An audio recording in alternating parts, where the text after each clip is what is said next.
नमस्कार दोस्तों, YouTube channel exam learner में आपका स्वागत है। दोस्तों, आज के इस वीडियो में हम लोग एडिट जूनियर हाई स्कूल प्रधानाध्यापक एवं सहायक अध्यापक भर्ती परीक्षा के लिए जीएस का 26वां प्रैक्टिस सेट हल करेंगे। इसके पहले हम आपको बता दें कि 25 प्रैक्टिस सेट हल करा चुके हैं। जो लोग नहीं देखे हैं, चैनल के प्ले लिस्ट में जाइएगा, आपको वहाँ से सारे वीडियो मिल जाएंगे। तो वीडियो को आप लोग लाइक शेयर कर दीजिएगा। चैनल पर पहली बार आए हैं तो चैनल को सब्सक्राइब कर लीजिएगा, साथ में बेल आइकन को प्रेस कर लीजिएगा, जिससे आने वाले अगले वीडियो का नोटिफिकेशन आपको पहले मिलता रहे। और पीडीएफ इसका हमारे टेलीग्राम चैनल पर मिल जाएगा। नीचे डिस्क्रिप्शन में टेलीग्राम का लिंक दे दिया गया है, वहाँ से ज्वाइन करके आप पीडीएफ भी डाउनलोड कर सकते हैं। तो आइए शुरू करते हैं। पहला प्रश्न है, भारत व पाकिस्तान की सीमा रेखा किसने निर्धारित की थी? तो यहाँ पे बी ऑप्शन से हो जाएगा, सर रेडक्लिफ ने। भारत व पाकिस्तान के मध्य सीमा रेखा का निर्धारण न्यायमूर्ति सिरिल रेडक्लिफ की अध्यक्षता में गठित एक सीमा आयोग द्वारा किया गया था। इसे रेडक्लिफ रेखा के नाम से भी जाना जाता है। तो यदि पूछा जाए भारत व पाकिस्तान की सीमा रेखा जो है किस नाम से जानी जाती है, तो रेडक्लिफ के नाम से जो है जानी जाती है। दूसरा प्रश्न है, भारत के आकस्मिकता निधि का संरक्षक कौन है? तो यह राष्ट्रपति होगा। सी ऑप्शन से हो जाएगा यहाँ पे। भारतीय संविधान के अनुच्छेद 267 यानी कि 267 एक आकस्मिकता निधि की जो है स्थापना का प्रावधान करता है। इसका गठन किसी अत्यावश्यक आकस्मिक प्रकृति के व्ययों हेतु जो है किया गया है, जिनके लिए संसद की मंजूरी नहीं मिली हुई हो और बाद में मंजूरी प्राधिकार मिल जाने पर निकाली गई रकम की भरपाई कर दी जाती है। आकस्मिकता निधि पूर्णतः राष्ट्रपति के नियंत्रण में होती है और इससे धन निकासी के लिए संसद की स्वीकृति नहीं लेनी पड़ती है। तो संरक्षक पूछा गया है कौन है, तो राष्ट्रपति हो जाएगा। तीसरा प्रश्न है, भारतीय संविधान में अल्पसंख्यकों को मान्यता किस आधार पर दी गई है? तो यह दिया गया धर्म के आधार पर। ए ऑप्शन से हो जाएगा। भारतीय संविधान में धार्मिक और भाषाई आधार पर अल्पसंख्यकों को मान्यता प्रदान की गई है। तो ऑप्शन में धर्म दिया गया है, सही हो जाएगा। चौथा प्रश्न देखते हैं कि मराठा प्रमुख की सूची 1 से उनके शक्ति के अनुपूरक स्थान को सूची 2 से मिलान कीजिए। और कोड के माध्यम से आपको बताना है इसमें कौन विकल्प सही है। तो सबसे पहला दिया गया है पेशवा। पेशवा का संबंध हो जाएगा आपका यहाँ पे पूना से, तो ए का हो जाएगा दूसरा। फिर है आपका गायकवाड़, तो गायकवाड़ का संबंध हो जाएगा यहाँ पे बड़ौदा से, बी का हो जाएगा। चौथा सिंधिया, सिंधिया का संबंध हो जाएगा ग्वालियर, सी का पहला हो जाएगा। और होलकर का संबंध हो जाएगा इंदौर से, डी का हो जाएगा यहाँ पे पाँचवा। और भोसले का संबंध हो जाएगा यहाँ पे नागपुर से, यानी कि ई का हो जाएगा तीसरा। तो 2 4 1 5 3, 2 4 1 5 3 आप देख सकते हैं कि ऑप्शन ए यहाँ पे सही है। पांचवा प्रश्न है, ग्राम राज्य के माध्यम से राम राज्य के बारे में किसने कहा था? तो ये महात्मा गांधी के द्वारा कहा गया था। ये ऑप्शन सही हो जाएगा। राष्ट्रपिता महात्मा गांधी ने ग्राम राज्य के माध्यम से राम राज्य लाने की संकल्पना प्रस्तुत की थी। गांधी जी ग्राम स्वराज व ग्रामीण अर्थव्यवस्था के उन्नयन के समर्थक थे। छठवां प्रश्न है, 1854 का सर चार्ल्स वुड का डिस्पैच संव्यवहरित करता था? तो यह शैक्षिक सुधारों का, डी ऑप्शन जो है सही हो जाएगा। जुलाई 1854 में सर चार्ल्स वुड, जो बोर्ड ऑफ कंट्रोल के प्रधान थे, ने भारतीय सरकार को एक नई योजना भेजी जिसे वुड डिस्पैच कहा जाता है। इसमें प्राथमिक शिक्षा से लेकर विश्वविद्यालय स्तर तक की शिक्षा के लिए एक व्यापक योजना बनाई गई थी। इसे भारतीय शिक्षा का मैग्ना कार्टा भी कहा जाता है। तो चार्ल्स वुड या जो है वुड्स डिस्पैच पूछा जाता है किस सन में जो है ये आपका आया था। छठवां प्रश्न है, 1854 का सर चार्ल्स वुड का डिस्पैच संव्यवहरित करता था? तो यहाँ डी ऑप्शन से हो जाएगा, शैक्षिक सुधारों का। जुलाई 1854 में सर चार्ल्स वुड, जो बोर्ड ऑफ कंट्रोल के प्रधान थे, ने भारतीय सरकार को एक नई योजना भेजी जिसे वुड निर्देश पत्र या वुड्स डिस्पैच कहा जाता है। इसमें प्राथमिक शिक्षा से लेकर के विश्वविद्यालय स्तर की जो है शिक्षा के लिए एक व्यापक योजना बनाई गई थी। इसे भारतीय शिक्षा का मैग्ना कार्टा कहा जाता है। तो यदि प्रश्न पूछा जाए कि भारतीय शिक्षा का मैग्ना कार्टा किसे कहा जाता है, तो वुड्स डिस्पैच को कहा जाता है। सातवां प्रश्न है, भारतीय संसद के संयुक्त सत्र की अध्यक्षता कौन करता है? तो लोकसभा का अध्यक्ष, सी विकल्प से हो जाएगा। भारतीय संविधान के अनुच्छेद 108 के तहत संसद के दोनों सदनों में धन विधेयक से इतर किसी विधेयक पर असहमति होने की स्थिति में राष्ट्रपति द्वारा उस विधेयक पर विचार के लिए दोनों सदनों की संयुक्त बैठक बुलाई जा सकती है, जिसकी अध्यक्षता लोकसभा अध्यक्ष के द्वारा किया जाता है। 8वां प्रश्न है, भारत विश्व में अग्रणी उत्पादक है। तो यहाँ पे सी ऑप्शन से हो जाएगा अभ्रक सीट का।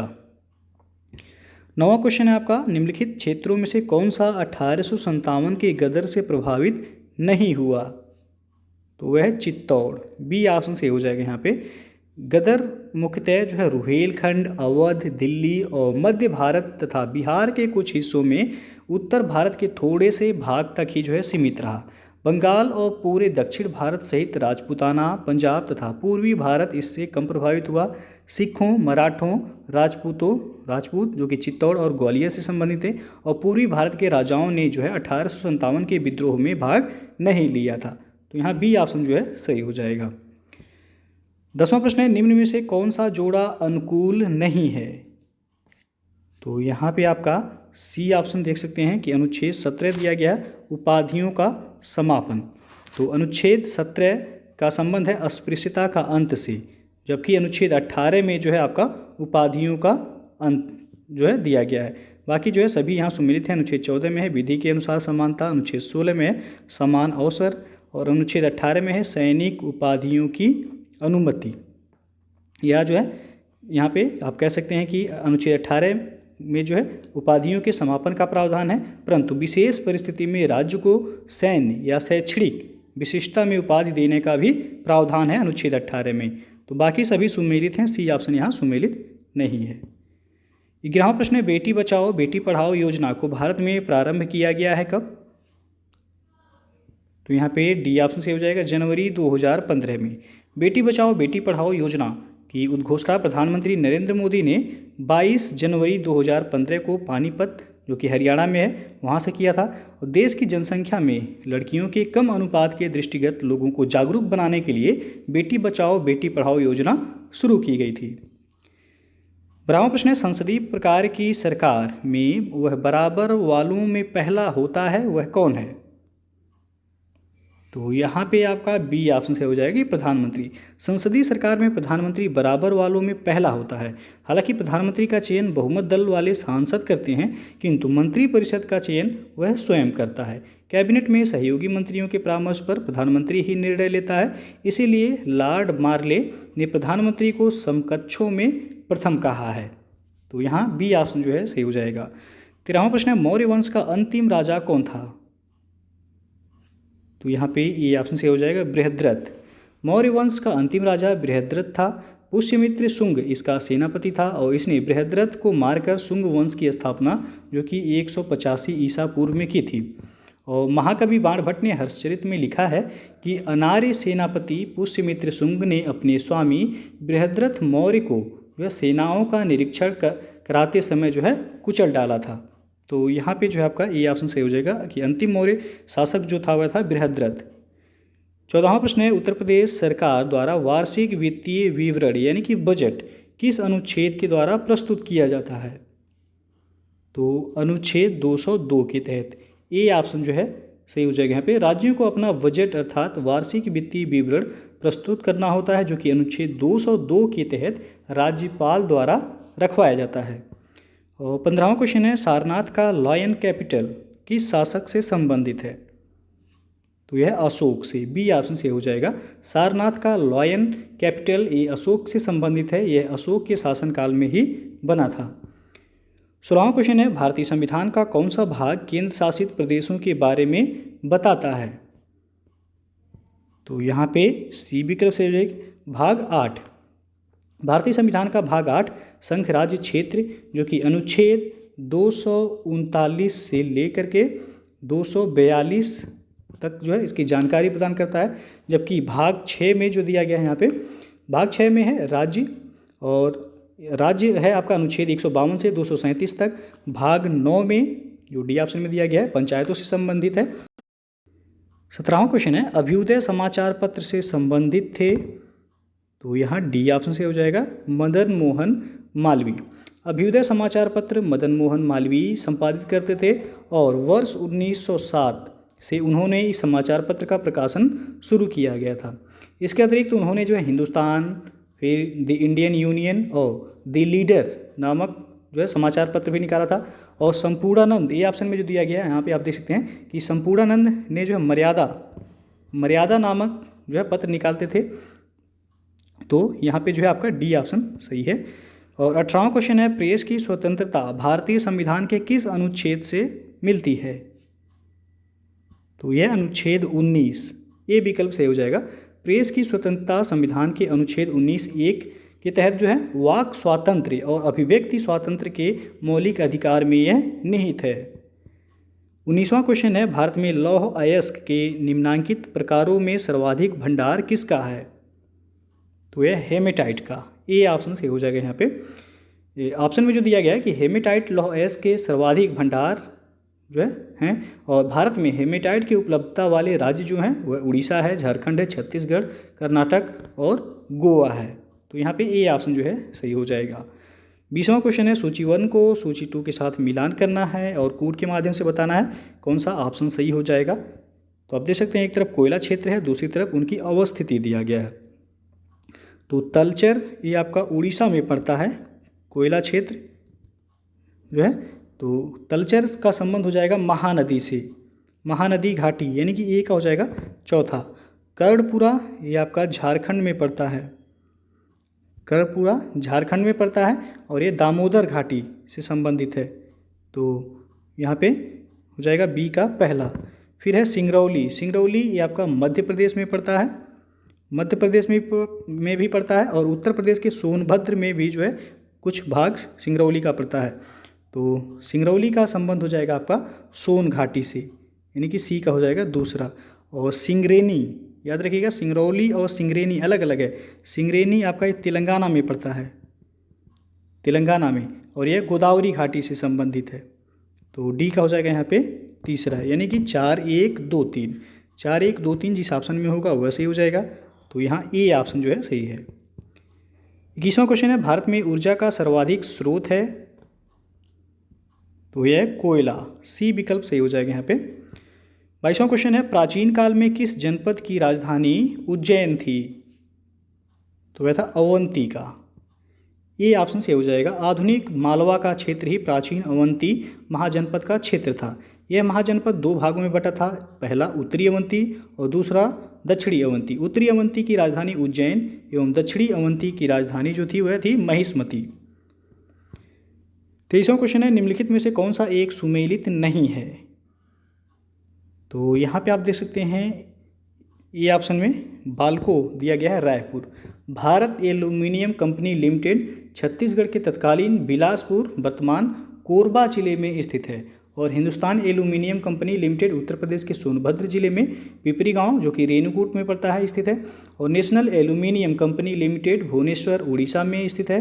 हिंदुस्तान कॉपर लिमिटेड राजस्थान के खेतड़ी में जो है स्थित है। तो यहाँ पे ए ऑप्शन जो है आपका क्या है, वह सुमेलित नहीं है, बाकी सभी यहाँ पे सुमेलित हैं। 24वां प्रश्न, आम्र वर्षा यानी कि मैंगो शॉवर संबंधित है किससे?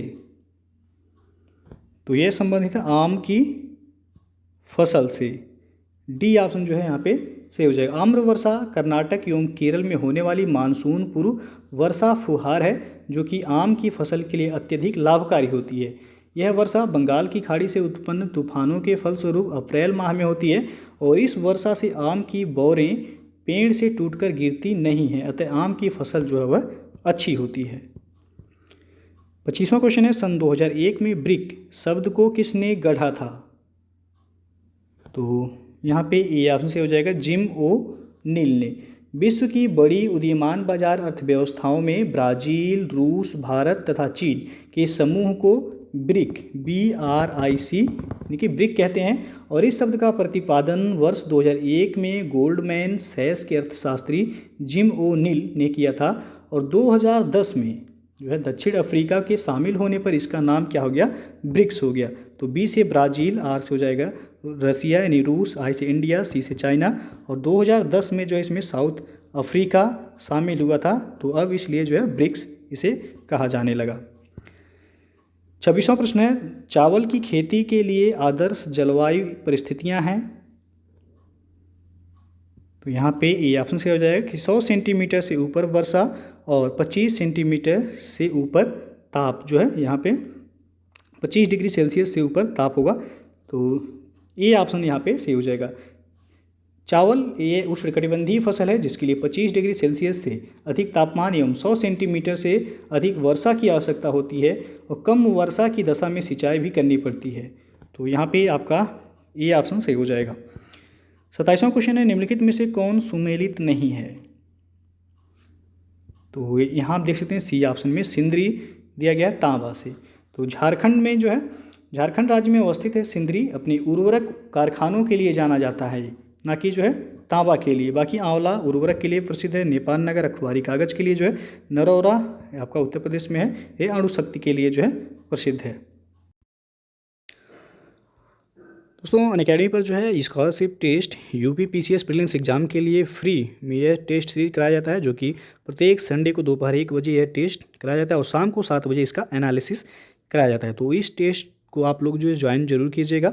और यूपीपीएससी अभ्यास जो कि सोमवार से शुक्रवार रात 10 बजे के बीच कराया जाता है, जिसमें आरओ है, लेखपाल, UPPSC prelims, UP triple lower सभी एग्जाम्स के लिए जो है कराया जाता है। तो इसे भी आप ज्वाइन कर सकते हैं। अनअकैडमी प्लस फीचर्स, यदि आप सब्सक्रिप्शन लेते हैं तो आपको इतने सारे फीचर्स जो है अवेलेबल कराए जाएंगे। बैच कोर्सेज जो अनअकैडमी पे अवेलेबल हैं, देख सकते हैं आप कि UP triple S C PET exam के लिए 16 अप्रैल से बैच जो है शुरू हो रहा है। मिशन खाकी का जो कि कंप्लीट कोर्स जो है यूपीएसआई के लिए 19 अप्रैल से शुरू हो रहा है। तो जो लोग इस बैच से जो है ज्वाइन करना चाहते हैं आप ज्वाइन कर सकते हैं अनअकैडमी पर। उसके बाद यूपीपीएससी अपर सबऑर्डिनेट है, lower PCS, RO, UPSI, UP triple S C PET, लेखपाल और भी ऑप्शनल कोर्सेज के जो है बैच अवेलेबल हैं। यदि आप जो है सब्सक्रिप्शन लेना चाहते हैं अनअकैडमी पे तो हमारा रेफरल कोड आप यूज कर सकते हैं एग्जाम लर्नर, जिससे आपको 10% का जो है एडिशनल डिस्काउंट मिल जाएगा। यदि आप 1 मंथ का सब्सक्रिप्शन लेते हैं तो 1260 रुपये पे करना है, 3 मंथ का 3150, 6 मंथ का 5040, उसके बाद 1 साल का 6300 और 24 मंथ यानी 2 साल का सब्सक्रिप्शन लेते हैं तो आपको 7560 रुपये पे करना पड़ेगा। तो दोस्तों जो है इनमें से आप किसी भी बैच को ज्वाइन करना चाहते हैं तो आप अनअकैडमी से जुड़कर आप जो है अपनी तैयारी को बेहतर तरीके से कर सकते हैं और आसानी से आप जो है एग्ज़ाम को क्रैक कर सकते हैं। 28वां क्वेश्चन है, निम्नलिखित में से कौन सी जोड़ी झील और राज्य सुमेलित है। तो एक तरफ जो है झील दिया गया, दूसरी तरफ राज्य दिया गया, कौन सा सही सुमेलित है ये बताना है इसमें। तो पहला ऑप्शन आप देख सकते हैं लोकटक झील मणिपुर दिया गया है, जो कि सही है बिल्कुल। उदय सागर झील आंध्र प्रदेश दिया गया है, गलत है। उदय सागर झील राजस्थान में है। डिडवाना झील हरियाणा दिया गया है, ये भी गलत है। कहाँ पे है? राजस्थान में है डिडवाना। कोलेरू उड़ीसा दिया गया है, गलत है। कोलेरू झील आपका आंध्र प्रदेश में पड़ता है। तो केवल सुमेलित जो है वह ए ऑप्शन सुमेलित है। 29वां क्वेश्चन है, सुमेल कीजिए और कोड के माध्यम से यहाँ पे बताना है कि कौन सा विकल्प जो है सही हो जाएगा। तो सबसे पहला आप देख सकते हैं सागौन। तो सागौन के वृक्षों का अधिकांश विस्तार मध्य प्रदेश, छत्तीसगढ़ एवं उड़ीसा अर्थात मध्य भारत में जो है ये पाया जाता है। तो ए का संबंध हो जाएगा दूसरे से। फिर है देवदार। तो देवदार वृक्ष ये पश्चिमी हिमालय, जो कि हिमालय का उच्च क्षेत्र, जो कि 1500 से लेकर के 2500 मीटर की ऊंचाई पर ये उगता है। और जो है तो यहाँ पे आपका बी का संबंध हो जाएगा 4 से। उसके बाद जो है सी दिया गया सुंदरी।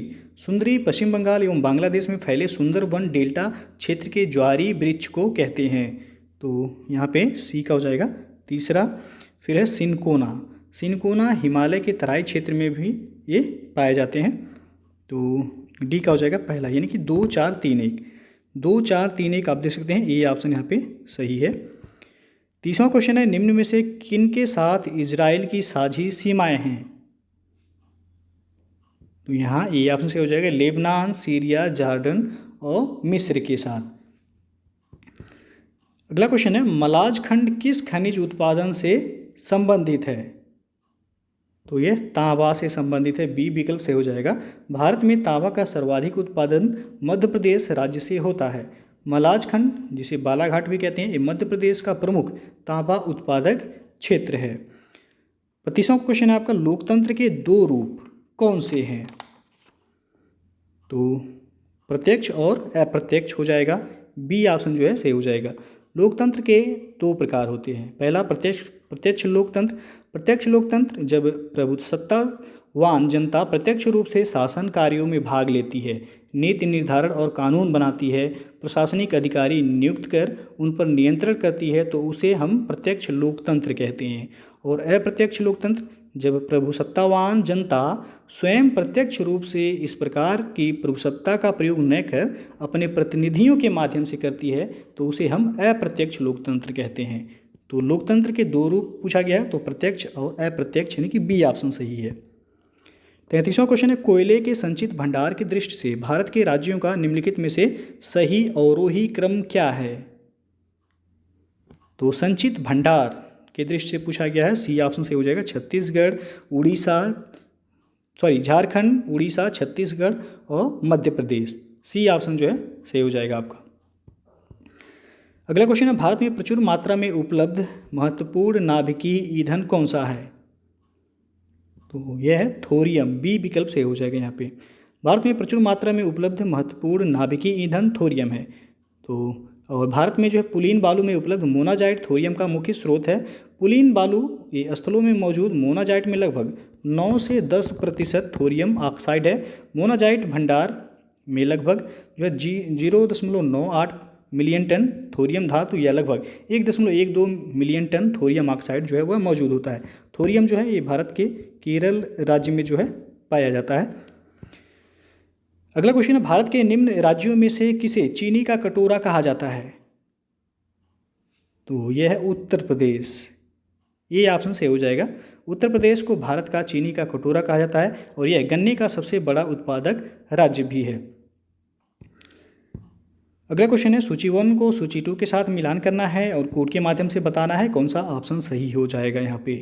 तो जूट के उत्पादन में अग्रणी राज्य है पश्चिम बंगाल, आप सबको पता होगा, एक हो जाएगा। तीसरा, चाय के उत्पादन में जो अग्रणी राज्य है असम, बी का हो जाएगा पहला।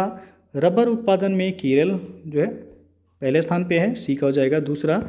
और गन्ना में उत्तर प्रदेश है, तो डी का हो जाएगा चौथा। 3 1 2 4 3 1 2 4 जिस ऑप्शन में होगा वैसे ही हो जाएगा, तो ये ऑप्शन जो है सही है यहाँ। 37वां क्वेश्चन है, निम्नलिखित में से कौन सी जोड़ी जो कि राष्ट्र एवं राजधानी दिया गया सुमेलित नहीं है? तो यहाँ आप देख सकते हैं उत्तर कोरिया की राजधानी दिया गया है सियोल, जो कि सुमेलित नहीं है। उत्तर कोरिया की राजधानी है प्योंगयांग जो है उत्तर कोरिया की राजधानी है, ना कि सियोल है। बाकी चिली की राजधानी है सेंटियागो, अर्जेंटीना की राजधानी है ब्यूनस आयर्स और इथियोपिया की राजधानी है अदिस अबाबा। सियोल जो है ये आपका दक्षिण कोरिया की राजधानी है। सियोल दक्षिण कोरिया की राजधानी है। 38वां प्रश्न है, भारत में मैंग्रोव का दूसरा सबसे बड़ा क्षेत्र पाया जाता है? तो यहाँ पे जो है आपका सी ऑप्शन से हो जाएगा, गुजरात तट के सहारे। भारत में जो है वन स्थिति रिपोर्ट 2019 के अनुसार भारत में सर्वाधिक मैंग्रोव आच्छादित राज्य जो हैं वो उसमें आपका पश्चिम बंगाल पहले स्थान पे है। दूसरे पे है गुजरात, तीसरे पे है अंडमान निकोबार और चौथे पे है जो है आंध्र प्रदेश। तो यहाँ पे पूछा गया है कि भारत में मैंग्रोव का दूसरा सबसे बड़ा क्षेत्र पाया जाता है, तो गुजरात तट के सहारे। पहला पूछा जाता तो पश्चिम बंगाल हो जाता आपका। 39वां क्वेश्चन है, निम्नलिखित में कौन महाद्वीपों के क्षेत्रफल का सही अनुक्रम यानी कि अवरोही क्रम में प्रस्तुत करता है?